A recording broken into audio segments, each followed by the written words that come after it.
آپ حضرات کو معلوم ہے کہ کل سورج گرہن ہے اور خبریں یہ آ رہی ہیں کہ 80% سورج کل گرہن ہوگا.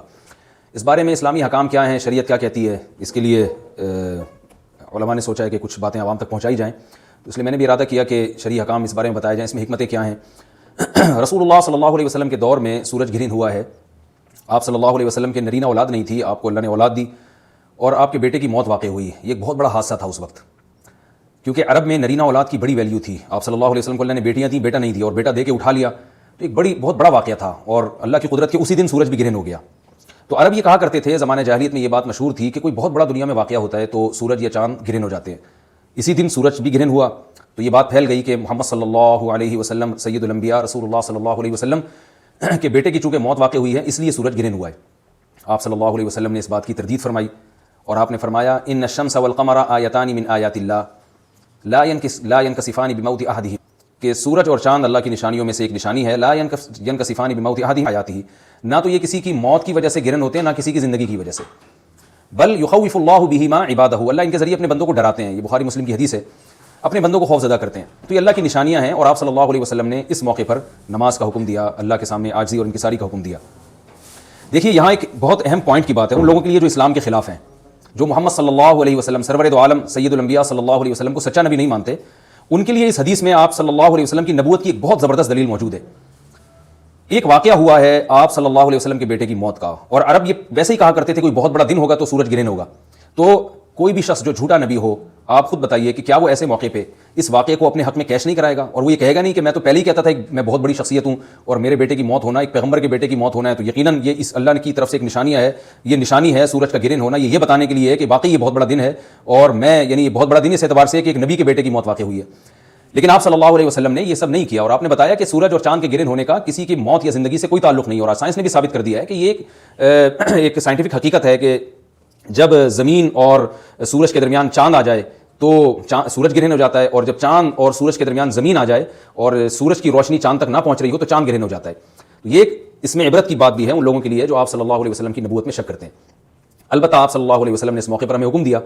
کہ اللہ سے تضرع اور عاجزی اور انکساری کی جائے, اپنے گناہوں کی معافی مانگی جائے, اور نماز آپ صلی اللہ علیہ وسلم نے پڑھی. اس پہ بھی بعض لوگ اشکال کرتے ہیں کہ یہ جب ایک نیچرل پروسیس ہے تو اس میں اتنا گھبرانے کی, کیونکہ حدیث میں آتا ہے آپ صلی اللہ علیہ وسلم بہت گھبرائے, تو اس میں گھبرانے کی کیا بات ہے. تو یاد رکھیے ہر نیچرل پروسیس جو ایک عام معمول سے ہٹ کر ہو اس میں انسان کے لیے ایک عبرت کی بات ہوتی ہے. ہم دیکھتے ہیں رسول اللہ صلی اللہ علیہ وسلم کے دور میں جب تیز ہوا چلتی تھی اور بارش سے پہلے ہوا چلا کرتی تھی تیز ہوائیں, تو آپ صلی اللہ علیہ وسلم گھبرا کے مسجد کی طرف دوڑتے, عاجزی انکساری کرتے, اللہ تعالیٰ سے یہ کہتے کہ اللہ تو نے تو مجھ سے وعدہ کیا کہ جب تک میں ان کے درمیان موجود ہوں تو ان کو عذاب نہیں دے گا. تو یہ خوف کا غلبہ تھا آپ صلی اللہ علیہ وسلم پر. کیوں؟ وجہ اس کی یہ تھی کہ یہی حالات قوم عاد اور قوم سمود پر بھی آئے ہیں. قرآن میں آتا ہے نا فلما رأوه عارضا مستقبل اوديتهم قالوا هذا عارض ممطرنا بل هو ما استعجلتم به ريح فيها عذاب أليم تدمر كل شيء بأمر ربها فأصبحوا لا يرى إلا مساكنهم, کہ وہ بادلوں کو دیکھ کے کہنے لگے یہ تو ایک معمول کے مطابق بادل ہیں جو برسیں گے اور بارش ہوگی. تو پیغمبر نے کیا کہا کہ یہ بارش نہیں ہے بلکہ یہ وہ عذاب ہے جس کی تم جلدی کیا کرتے تھے, اور اس میں ایک ایسی ہوا ہے جو اللہ کے حکم سے ہر چیز کو ہلاک کر دے گی. اور پھر ان پر ایک ہفتہ عذاب آیا, اور قرآن کہتا ہے کہ وہ ایسے پڑھ کے ہلاک ہو گئے کہ فطر القوم فیہا صرعا کأنہم اعجاز نخل خاویہ, اے مخاطب اگر تو ان کو دیکھتا تو ایسے لگتا کھجور کے تنے ہیں جو اونھے پڑے ہوئے ہیں. تو ایسے ہوا نے ان کو تہس نہس کر دیا. تو یہ عام معمول سے ہٹ کے جب بھی اس کائنات میں کوئی تغیر آتا ہے تو اللہ کی نشانیوں میں سے ایک سائنٹیفک حقیقت بھی ہے, اس کی ایک لاجک بھی ہے, لیکن اس کے ساتھ ساتھ اللہ کی نشانیوں میں سے ایک نشانی بھی ہے,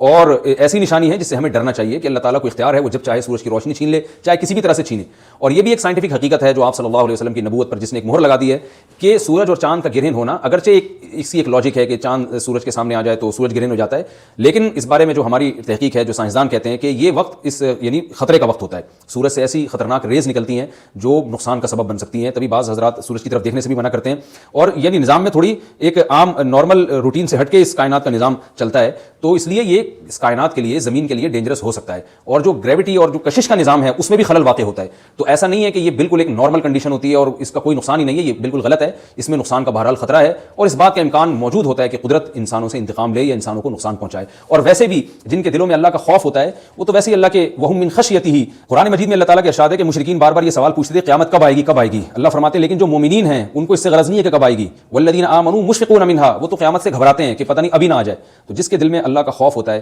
اس کے زندگی گزارنے کا طریقہ کچھ اور ہوتا ہے، وہ بات بات پہ اللہ سے ڈرتا ہے، اس کو اللہ سے ڈرنے کا بہانہ چاہیے، اس کو توبہ کا بہانہ چاہیے۔ تو اس بحث میں پڑھنا کہ یہ تو ایک لاجیکلی ایک سورج کی روشنی غائب ہو جائے گی، وہ ٹھیک ہے، یہ سائنسدانوں کا شعبہ ہے کہ کیوں غائب ہو رہی ہے، ماہرین فلکیات کا شعبہ ہے، لیکن اہل ایمان کا جو کام ہے اس موقع پر، ان کا جو وظیفہ ہے وہ یہ کہیں کہ اللہ کی نشانیوں میں سے ایک نشانی ہے، اللہ اپنی قدرت دنیا میں دکھاتا ہے کہ میں یہ بھی کر سکتا ہوں چاہے کسی بھی طریقے سے کروں، تو ہمیں اس موقع پر بہر اللہ کے سامنے جھکنا چاہیے، اپنے گناہوں سے معافی مانگنی چاہیے اور وہی عمل کرنا چاہیے جو رسول اللہ صلی اللہ علیہ وسلم نے ہمیں بتایا ہے۔ اور اس بارے میں جو توہمات پھیلے ہوئے ہیں اس سے بھی ہمیں اجتناب کرنا چاہیے، جیسے نبی صلی اللہ علیہ وسلم نے عربوں کے وہم کو دور کیا، بھائی اس کا کسی کی موت اور زندگی سے کوئی تعلق نہیں ہے، تو اسی طرح آج کل لوگوں میں ایک سورج اور چاند گرہن ہونے کے بارے میں وہم بھی بہت ہے کہ پتہ نہیں کیا ہو جائے گا، حاملہ عورتیں نہ نکلیں، فلانا نہ کرے، فلانا خربوزہ نہ کھائے، اس موقع پر کسی نے تربوز کھا لیا تو یہ ہو جائے گا، الٹی الٹی باتیں پتہ نہیں کیا کیا مشہور ہیں، یہ خربوزے تربوز کی تو میں ویسے ہی مثال دے رہا ہوں۔ تو کوئی بھی چیز جب کہنی ہو تو پوری طرح سے اس کی ریسرچ کریں، مجھے نہیں پتا حاملہ عورت کو فائدہ ہوتا ہے نقصان ہوتا ہے سورج گرہن ہونے سے، لیکن اگر نقصان بھی ہوتا ہے تو اس کی کوئی مستند دلیل ہونی چاہیے آپ کے پاس، ایسے ہی سنی سنائی باتیں آگے نقل نہ کریں۔ تو بہرحال ہمیں جو کرنے کا کام ہے جو رسول اللہ صلی اللہ علیہ وسلم نے بتایا ہے وہ کام بخاری اور مسلم کی حدیث کے مطابق نماز ہے، انفرادی بھی ہے، جماعت سے بھی ہے، مستحب یہ ہے کہ جماعت سے نماز پڑھی جائے مسجد میں یا کسی بھی میدان میں، اور 2 رکعتیں امام پڑھائیں گے اور اس میں سرن تلاوت بھی کر سکتے ہیں، جہری تلاوت بھی کر سکتے ہیں، دونوں رائے ہیں علماء کی۔ آج کل جہری کو اس لیے ترجیح دی جاتی ہے کہ صلاۃ کسوف میں جو رسول اللہ صلی اللہ علیہ وسلم کی سنت ہے وہ لمبی نماز ہے، تو لمبی نماز پڑھیں گے تو اگر آپ آہستہ آواز سے پڑھیں گے تو لوگوں کو تھکاوٹ کا احساس زیادہ ہوتا ہے، جہری پڑھیں گے تو تھکاوٹ کا احساس کم ہوتا ہے، تو اس لیے دونوں قولوں پہ فتویٰ دیا جاتا ہے، وہ ایک قول راجح ہے اور ایک میں آسانی ہے، تو آسانی اس قول میں ہے کہ جہری تلاوت کی جائے، اس میں لوگوں کو نماز میں کھڑا رہنا آسان ہوتا ہے، تو لمبی سے لمبی نماز پڑھی جائے، اس میں 2 رکعتیں پڑھی جائیں اور خوب طول دیا جائے اس کو، اور اتنا طول دینا کہ لوگوں کا خطرہ ہو کہ نماز ہی چھوڑ کے بھاگ جائیں گے، یہ بہرحال درست نہیں ہے، کیونکہ آپ صلی اللہ علیہ وسلم نے امام کو مقتدیوں کی رعایت کا حکم دیا ہے۔ اور کوئی جماعت سے نماز میں شریک نہیں ہو سکتا تو گھر میں نماز پڑھیں، انفرادی نماز پڑھیں، نماز نہیں پڑھ سکتے تو توبہ استغفار کریں۔ بہرحال یہ وقت جو ہے توبہ استغفار کا ہے، اپنے گناہوں سے معافی مانگنے کا ہے۔ اللہ تعالی ہم سب کو عمل کی توفیق عطا فرمائے، وما علینا الا البلاغ۔